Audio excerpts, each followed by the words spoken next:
রুই মাছ দিয়ে ফুলকপির ঝোল করলাম। আদা বাটা আর গরম মশলা দিয়ে ফুলকপির তরকারিতে আদা বাটা আর গরম মশলা দিলে অনেক টেস্ট হয়, স্বাদটা অনেক বেড়ে যায়। তো চলেন সবাই মিলে রান্না করি। কিভাবে রান্না করি আপনাদেরকে দেখাই।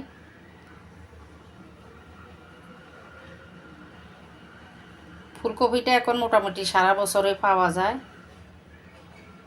আর এখন তো শীতের আগে দিয়ে পাওয়া হয়ে যাচ্ছে, তবে দাম একটু বেশি, অনেক বেশি, প্রায় 100 টাকা করে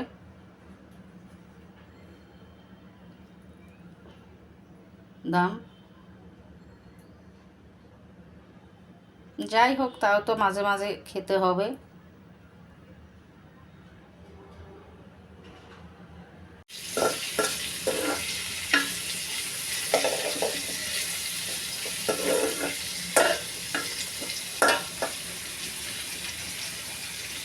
ফুলকপি রান্না করতেছি, ফুলকপির ঝোল করব মাছ দিয়ে। তো প্রথমে কষিয়ে নিচ্ছি। তো একটা কথা না বললে নয়, কিছু ফুলকপি পরে গন্ধ, ওগুলো বাপিয়ে নিতে হয়। কিছু ফুলকপি দেশি পরে ভালো পড়ে। তা এই ফুলকপিটা ভালো পড়ছে, এটা বাফানো ছাড়াই ডাইরেক্ট কষিয়ে রান্না করব।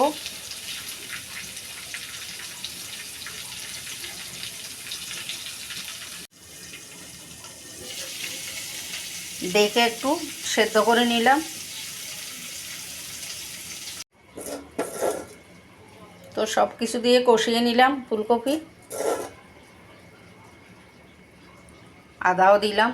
ফুলকপির তরকারিতে আদার গরম মশলা দিতেই হবে। তো এখন আদা দিয়ে কষিয়ে নিলাম সব কিছুর সাথে, আর গরম মশলা দিয়ে নামিয়ে নিব। কষানো হয়ে গেছে, এখন জল দিয়ে দিব। জল দিয়ে মাছ দিয়ে উতরিয়ে নিব।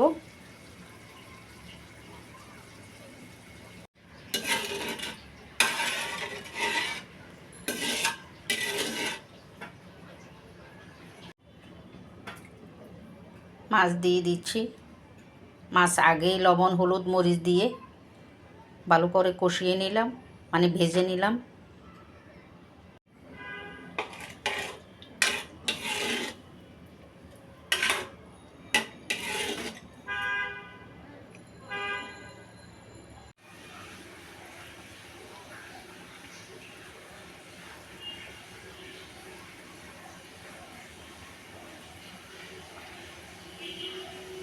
মোটামুটি হয়ে আসছে তরকারি। দিয়ে দিচ্ছি গরম মশলা,